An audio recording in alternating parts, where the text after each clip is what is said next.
Bonjour les élèves de sixième, j'espère que vous allez bien et que vous êtes en bonne santé. Ne plus vous voir me manque. Alors comme je ne peux pas être présent devant vous, je vais vous proposer une petite série de vidéos de cours pour poursuivre notre étude de l'histoire des hommes de l'Antiquité. Comme nous l'avons dit, au premier millénaire avant Jésus-Christ, autour de la Méditerranée, deux peuples ont donné naissance à des civilisations très brillantes, le peuple grec et le peuple romain. Je commence par bien resituer l'époque et les lieux que nous allons étudier. L'époque étudiée se situe au premier millénaire avant Jésus-Christ, c'est-à-dire entre -1000 et la naissance de Jésus-Christ. Voilà donc un premier point que vous retenez, la période étudiée, le premier millénaire avant Jésus-Christ. Le deuxième point à mémoriser, c'est que les peuples dont nous allons parler sont tous installés au bord de la mer Méditerranée. Gardez bien à l'esprit que les événements que nous allons étudier se situent sur les rivages de la mer Méditerranée. Il faudra donc garder en tête ce décor de côte méditerranéenne, baignée de soleil, et où les expéditions en bateau sur les eaux de la mer Méditerranée auront toujours une grande importance. Alors je rappelle que presque tous les peuples de l'Antiquité sont polythéistes, c'est-à-dire qu'ils croient en plusieurs dieux, et que contrairement à l'Europe d'aujourd'hui, où la religion a beaucoup moins d'importance pour la majorité des habitants, à l'époque, dans l'Antiquité, pour les Grecs et les Romains, les dieux sont absolument partout. Les Grecs, par exemple, croyaient en l'existence de milliers de divinités, divinités qui, selon eux, observent les êtres humains, les protègent ou déchaînent contre eux leur colère. Selon eux, les dieux interviennent à tout moment de leur vie. Dès leur plus jeune âge, les jeunes enfants grecs sont familiarisés avec le monde des dieux. Pourquoi? Parce que les poètes de cette époque, les poètes de l'Antiquité, ont composé, imaginé des récits qui racontent les aventures des dieux. Alors voilà un premier mot-clé qu'on va retenir, une première définition, que chacun d'entre vous devra être capable de restituer. Comment appelle-t-on un récit qui raconte les aventures des dieux? Eh bien, il s'agit d'un mythe.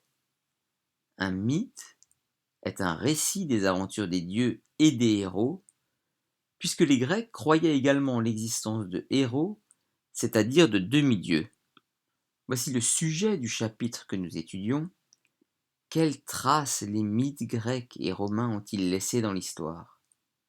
Autrement dit, quel est l'héritage des mythes grecs et romains? Est-ce que ça a encore un sens d'étudier avec vous aujourd'hui les récits des dieux et des héros inventés par les hommes de l'Antiquité?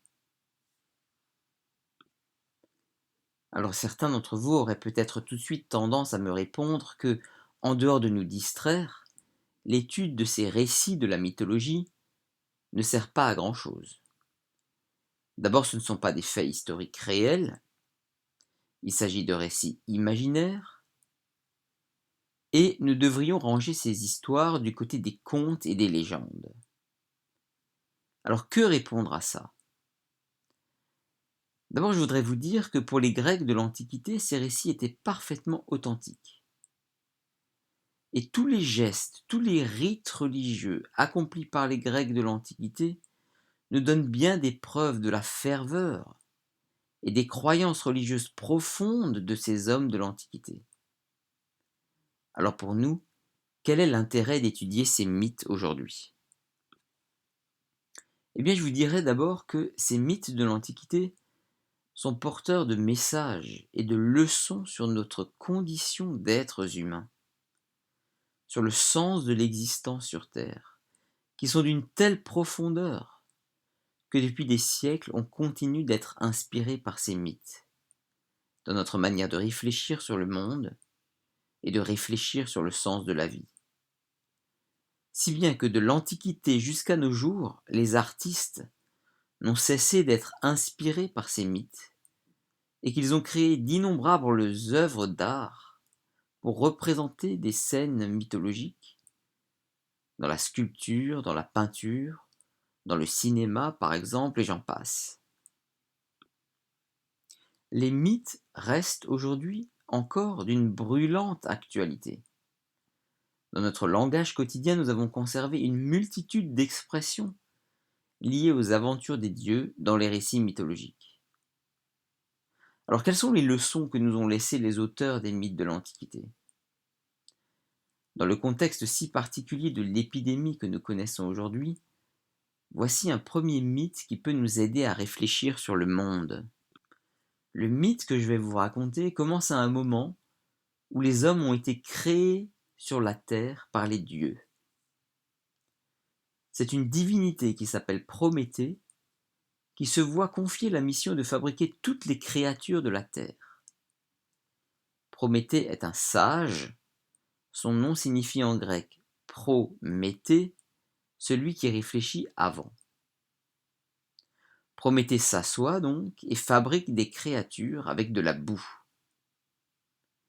Les Grecs affirment que Prométhée a façonné les humains à l'image des dieux. Dans la mythologie, Prométhée est souvent considéré comme le bienfaiteur de l'humanité. Par tous les moyens, il essaye de rendre la vie des hommes plus douce et facile. Par exemple, les dieux avaient décidé de garder secret l'usage du feu.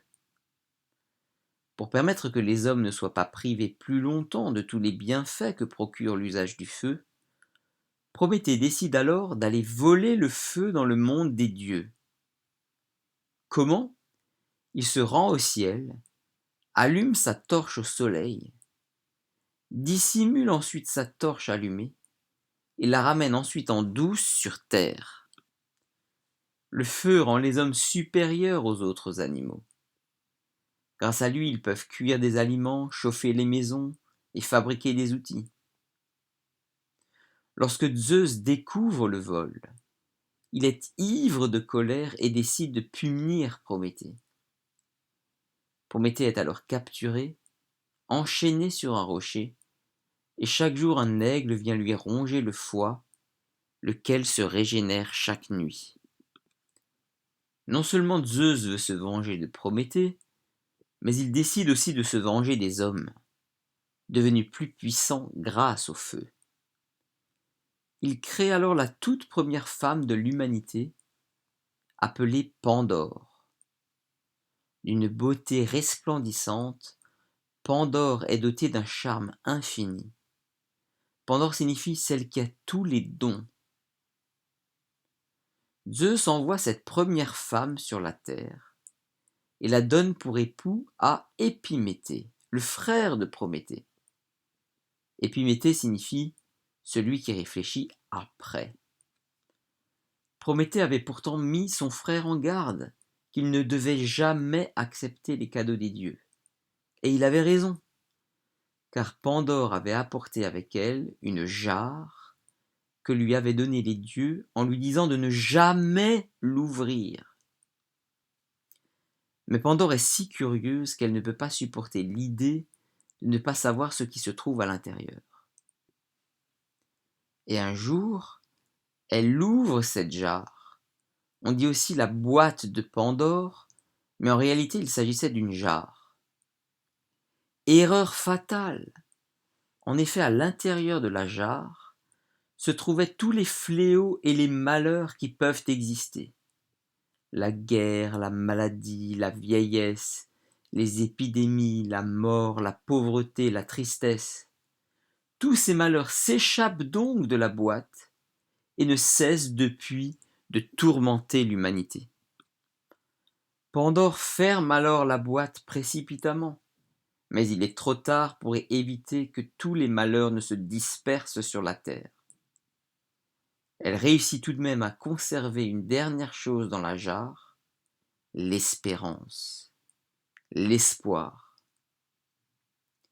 Telle est donc la vengeance que le roi de l'Olympe, Zeus, a réservée à l'humanité. L'humanité est condamnée à vivre avec les malheurs, sans pouvoir les éviter, aujourd'hui encore. Alors vous voyez, dans le contexte que nous vivons, le mythe de Pandore et de Prométhée nous apprend bien des choses sur notre humanité et notre existence humaine. Certains philosophes considèrent que c'est l'un des mythes les plus essentiels. Il y a dans nos vies, bien sûr, beaucoup de moments de joie et de bonheur, mais vous voyez que s'abattent souvent sur nous, sur les êtres humains, de grands malheurs comme la maladie, la mort, les épidémies, des accidents qui frappent souvent des innocents, sans qu'on sache pourquoi ni comment ces malheurs s'abattent sur des personnes innocentes. C'est le sort de toute l'humanité depuis toujours.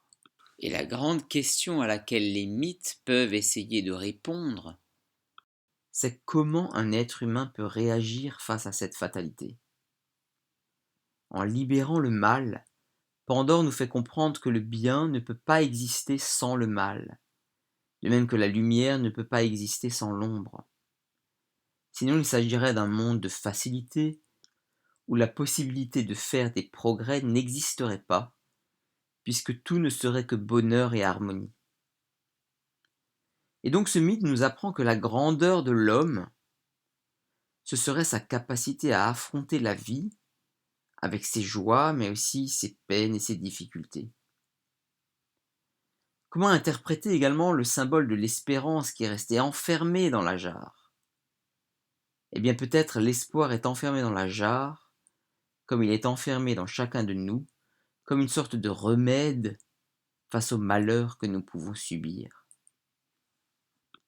Je conclus. Depuis l'Antiquité, les mythes avaient donc pour fonction essentielle de donner aux hommes des clés pour comprendre le monde et pour savoir comment vivre dans ce monde. C'est pourquoi dès que vous en avez la possibilité, plongez-vous dans la lecture de livres ou de documents qui vous racontent les mythes de l'Antiquité. Je vous conseille en particulier la série de bandes dessinées La sagesse des mythes aux éditions Glénat, qui se termine par des clés de compréhension pour interpréter les mythes. Et vous verrez qu'on trouve toujours dans les mythes une mine de leçons et de sagesse qui nous permettent de mener une existence réussie. Je termine cette présentation par un petit travail à faire dans votre cahier, sur le tableau que vous avez devant les yeux. Donc observez-le bien et répondez ensuite aux 4 questions suivantes. Voilà, je vous laisse appuyer sur pause et je vous dis à très bientôt pour une nouvelle séance.